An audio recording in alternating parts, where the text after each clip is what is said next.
Okay, so here's the game plan. We've played and filmed the 24th ranked Canoe Brook. Today we are at Plainfield, which ranks number 5. So we shot all the way up the list to show you guys some high caliber golf here in the state of New Jersey. So we're absolutely stoked to be bringing you Plainfield for episode 2. I would say the keys to navigating Plainfield well really comes down to the short game and your putting. It's not the tightest golf course off the tee. I like to say you'll almost always find your ball after you hit it, which is one of the things that I love about it so much. It's very playable, but the protection from a scoring perspective is all around the greens. If you don't know how to hit high soft shots, low running shots, bunker shots, shots from the rough, and navigate a lot of undulation, it's a pretty tough test. So the first hole, oh, wow. Perfect example of why Ryan was saying you've got to keep it below the hole. Some of these greens have slope to them, and you're gonna see as we make our way through the round that is just, it's like you don't see it anywhere else. So first hole, we're out, caught another gem of a day. I mean, if we get every episode with this weather, I think we're in for it. But as I noticed getting out there, right away, there's no first cut rough here. I love seeing that, it's unique. So it's either rough or no rough. It's rough or fairway. So you gotta keep the ball in the fairway. If not, you're in the rough. Thankfully, the scouting report though, end of May, the rough is not as punishing as it would be in a couple of months. So we got that on our side.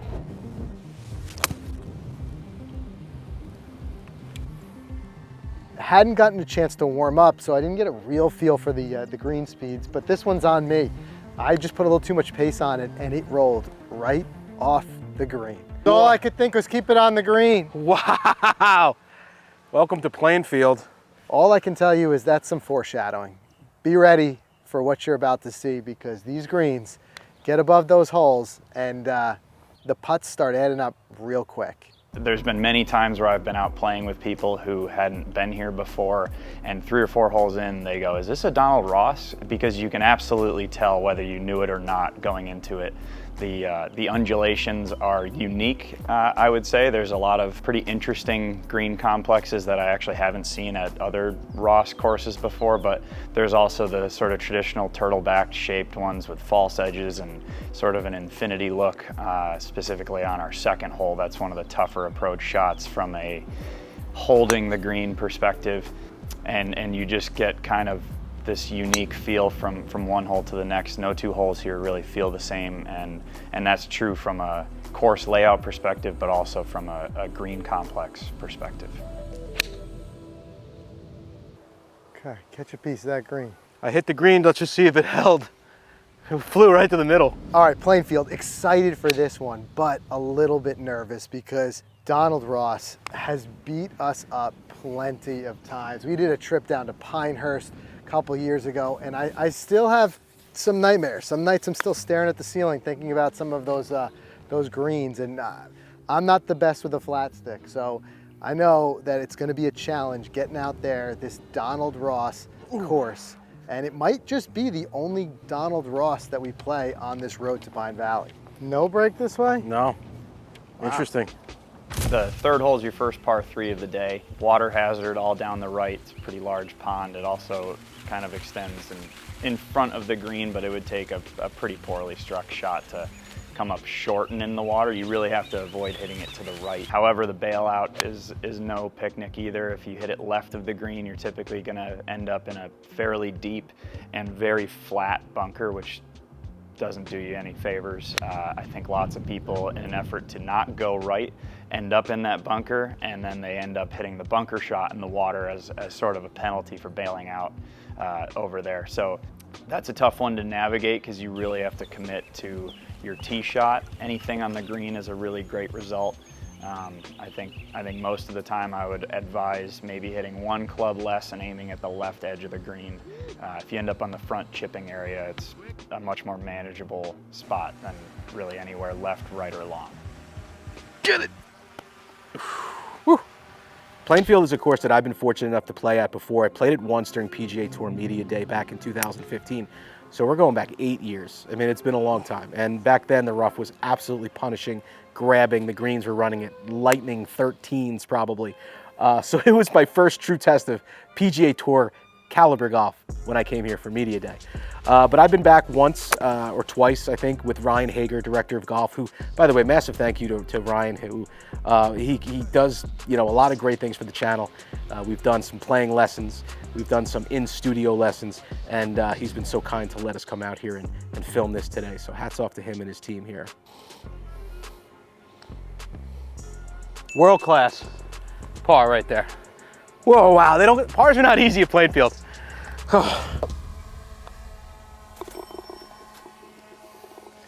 Birdies feel even better.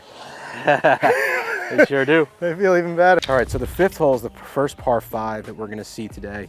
And the scouting report from Ryan was there are some 5s out here with a good drive you can get home into, especially from the tees we're playing from. We're not tipping this thing out. We're not the handicap to be tipping out a place like Plainfield.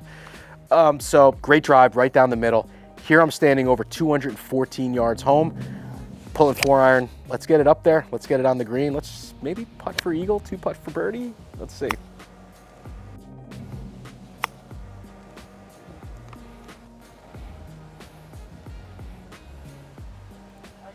Thank you. Well done. All right. You see it breaking that way? I do. I was gonna say, like, but not by much. Right. And it's like, it's uphill a little, right? Yeah. Relatively flat, maybe. The thing is, it's also right into the wind. Yeah, you got everything working against you here. So the wind is gonna take some speed off this. Turn. Oh, I got the speed right though. You got the speed right. I sure did. Out here, getting the speed right is an accomplishment it to really celebrate, you know? Good par. Pars are also an accomplishment to celebrate. Get in. No! All right, par's just as good.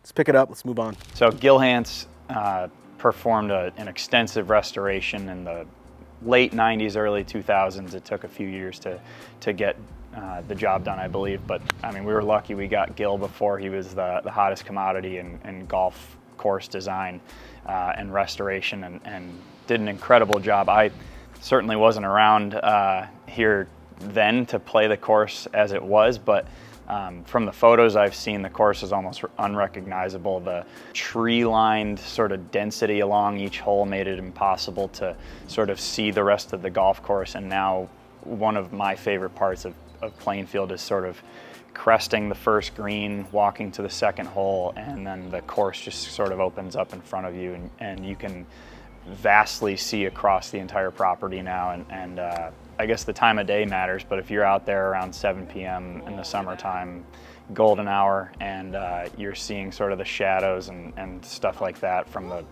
the rolling hills that we have here, it's a pretty breathtaking place. And my understanding is it didn't have that feel to it before Gil did what he did here. Definitely a different course, and it's one of my favorites in New Jersey, that's for sure. Can you tell us what your personal favorite hole is? I mean, it's 18 great holes, but what's your favorite?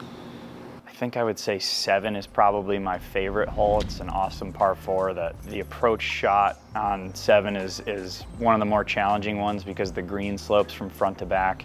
You're typically coming in with a longer club unless you really nail a drive downwind. So there's reward off the tee for hitting it really far, but there's still a really precise iron shot required to hit that green. And the bunkering is really visually appealing. I think that would probably be my favorite hole if I had to choose one, but it's hard to choose. A shot. That's it. That's it. I was worried because it was so downhill. 7 was a great hole. Just ended up a little bit right, but I was able to get the ball up on the right side of the green and again, get it up onto the green and putt for that par. I unfortunately 2-putt for the par, but you know, this hole was about Frank. I mean, he had a great approach shot here, so I'm just sitting back in the gallery watching to see if he's gonna drain this birdie. It's all about the speed. Give it to him. Boom! Yes! That Love when deserves they one. fall in. The most recent huge events that we've had were the 2011 and 2015 Barclays. That tournament has now become the Northern Trust as, I believe, the first leg of the playoffs. And when they kind of restructured the playoffs, Plainfield got the short end of the stick a little bit, and we lost out on our opportunity to host that in the future. Not sure if the tour will come back in some other capacity, but that was the last time we hosted a really significant professional event. Prior to that, we hosted a U.S. Women's Open, as well as a U.S. Amateur. Over the last few years, we still are in a consistent rotation with some of the Met events. We recently hosted the Met Amateur, and I want to say that we have a New Jersey State event, perhaps an amateur coming up as well over the next few years. So it's a really good test for championship golf. Our superintendent is incredible, and he can prep the course however it needs to be prepped to host an event. Whether it needs long, rough, or really firm and fast greens, I think that we're blessed with some really solid expertise in Travis Pauly, and he does a great job getting it ready for some of those really big events. I'll take that birdie any day. 9, right behind me here. This hole, gotta love it. It comes into the clubhouse, and you know, thankfully nobody was out on the patio. But I wish they were, because I'm standing over this thing thinking, is this even a driver hole? It's short, had the wind at my back. I wasn't even thinking go for the green here, but this is what happened. Another good drive. Thank you. Is it going to be enough? Oh, I think I got up and over the bunker. I definitely think you did. Oh, stupid. Stay there.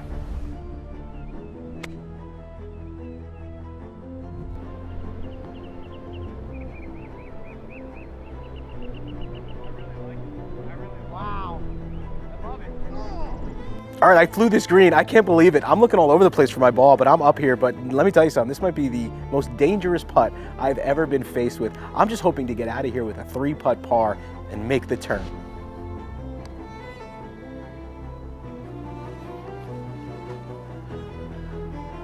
Here comes the speed. Hit the pin. Oh, man. Stay on the green. Stop. Stay on the green. Stop. Goodbye, Donnie Ross. You got Rossed. Just got Donnied. You got Donnie Ross. All right. All right. Donnie got me. 3 putts for par. So hole number 10. This is where we really felt the full force of the wind and elevation out here. So the tee shots, played 2 smart tee shots, took less than driver. Both ended up in a great spot. Flat spot of the fairway. Tough to see the pin though, where it was. Had to walk around a little bit to fire it, but got our numbers and added more club because of the wind. Well, we both come up short. Now we're looking at 2 really difficult up and downs. There is a very thin green there and a cavernous bunker that protects just behind it. So it's just at that point, find some sort of fat spot of the green where you can hit it to for your up and down. And it's funny, you almost have to shift gears. Instead of thinking get up and down, it's more so get myself in a safe spot where I won't roll off this green entirely with either my little chip or bunker shot or my following putt. Stop. Jeez. Donnie, don't do it to me. No, Donnie, no. Don't do it, Donnie. Don't, no. That, oh, now you got Rossed. I got Rossed. You got Rossed. That might be great. Come on. Give it to him. Go down the hill. You know, Yeah. right? Like, come on. That's how gravity works. Too much. Too much. That's when you hear that sound effect. Yeah. And they touched. And they touched. Too fast, right? Too fast. It could be gone. Could be gone. I didn't hit it hard either.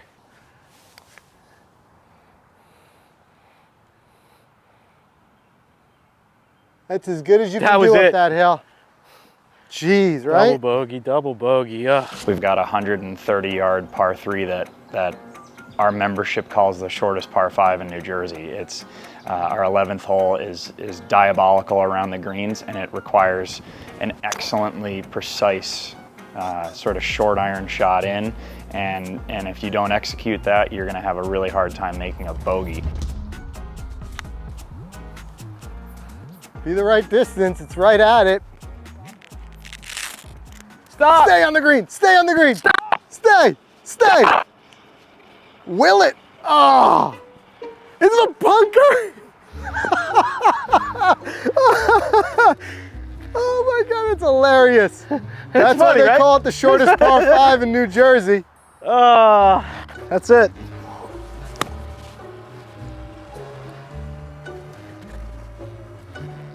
That's a hard shot. Tough, man. That's really all I can do. That's all you can do. Stop. Stop. Stay on the green. Donnie, no. Donnie, no. Mark it. That's back in the bunker. That's back in the bunker. That's gone. God. You guys heard of those infinity pools? You know, at the nice hotels, but this is an infinity green. Just run off. I have a 4-foot birdie putt that I'm hoping to keep on the green. Does that tell you anything? I'm not even thinking make. I'm thinking no 3-putt. Stop. Look at that thing. I just touched it. You touched it. This is going in.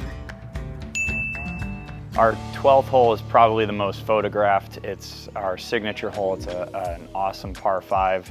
I like to say it's the first green light of the day off the tee, where you'd have to basically top your drive to get into trouble off the tee. So as long as you're making reasonable contact, that's one where I don't dislike wailing away and really trying to send it off the tee, because if you catch one solid, it gets in the fairway, you can kind of catch a speed slot and put yourself in nice shape for the approach if you decide to go for it. I think that's the best way to go about it, because the layup is the furthest thing from a piece of cake. It's got a winding hazard that sort of splits the fairway in half. There's a bunker that's been recently added down the left side, so once again you lose the opportunity to bail out. You've really got to sort of get it together and execute a nice shot just to lay up. And then the green has, I don't think there's another hole here that really has a green like the 12th green. It's got a massive spine running through the center of it. If you are on the wrong side of that, a 3-putt would be a good result. It's going to end up double braking on you with a ton of speed change to adjust to. So it's a test from start to finish. It's beautiful, but it's really, really challenging. Oh, no break. I feel like they need special machinery just even to cut these greens. Look at the angle over there. I know. It's incredible. This guy out here with scissors. There it is. One down. That 2-putt felt about as accomplished as you can imagine. That should feel like a birdie to you. Yeah. Our 13th hole is the beginning of what our membership calls the tunnel.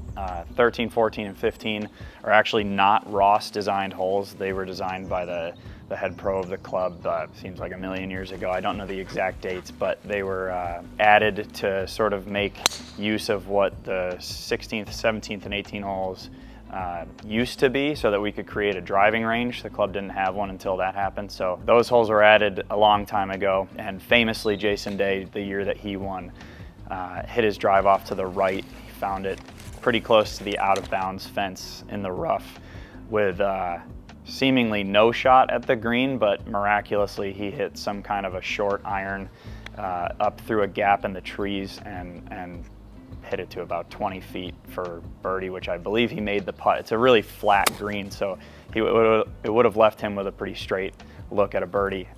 But to sort of hit driver and pitching wedge or something like that onto that green from about 490 yards off the tee through a tiny hole in a tree, it's pretty spectacular. And I think that was a big momentum swing for him on his way to a pretty routing victory here in 2015. Come on. Climb that hill. Dive down. It's throwing that rope out. Seriously. It's like pulling its Pull way me up in. the hill. Pull me in. Come on. Fun little par 3, the 14th hole out on the back, furthest part of the property here at Plainfield. You know, fatigue's starting to settle in. It's a walking course, Plainfield. You cannot take a cart out here. The members walk. If you're a guest, you're walking. We walked. So the legs are starting to feel it. We just came off 6 rounds in Myrtle Beach last week. Not making excuses, but the legs were starting to feel it here. So this par 3, I pushed it right, and I had to fly it over this little creek onto the green. Let me tell you something. I saw every inch of this par 3, and I'm standing over this long, ridiculously moving right to left par putt. I wasn't even thinking bottom of the cup. Par the hard way. Look at that par. Whoa, baby. What a par that was at both. You just wanted to see all of this hole. I got it all. Thanks, Donnie. You got to see it all. Yes. Yes. Two pars? Yes. 2 pars? Oh, I thought you had it. Hey, when you just sneakily put your driver in my bag so I had to carry it? I was like, I got 6 of my clubs in your bag. No. I'm your driver mule. Oh man, this must be the 15th hole. Yeah. Yeah. If golf was 15 holes, I'd be lights out. 14. 14. You need 14 holes of golf. Yeah. Right there, we should be all right. No, Frank, you're leaving them all out right now. So, kind of an interesting little tidbit is we're seeing it more and more roll in, and you guys might be seeing in some of the shots how smoky and hazy it is off in the distance. And believe it or not, that's from a wildfire up in Canada. Got a warning on the weather this morning, air quality alert. It's crazy. You think about how big that fire must be to be blowing here across this golf course down in almost central New Jersey. It's crazy.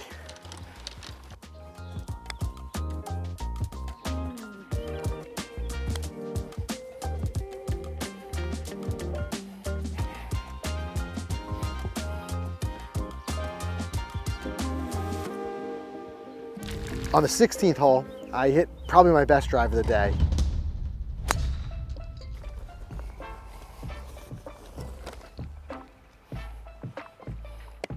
Yeah. Caught that wind, really laid into it, and left myself, believe it or not, only 170 yards out. Unfortunately, didn't put a good swing on it, ended up chunking it. But the good news is you can still save it. It's a par 5, so at that point, just recover, get my green in regulation, and try to move on.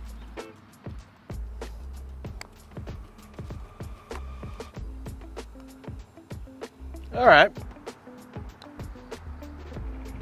Give the man his bird. Yes. I'm looking at that thing and I'm thinking if it misses that cup, it's going Gone. 6 feet past, right? Going back to the tee box. Yeah. Jeez. Nice birdie, man. Thanks. So stepping up to the tee box, hole number 17, this is real strategy comes into play here. The hole moves hard to the right.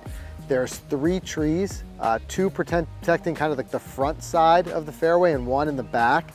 And there's not a whole lot of landing area there. The fairway's not incredibly deep.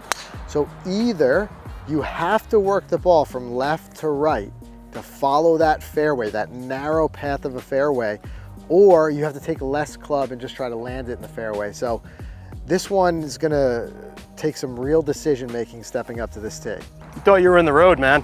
What happened? That is so lucky. I thought I was in the road. I'm in the best possible spot I could Goes be to in. show you, this hole definitely opens up around that tree. Shoot. Now make the most of it. That looks darn good, Frank. Be all over it. Yeah, I think you're up there dancing. Sounded like I hit a green. Yep. Texas wedge from another tee box.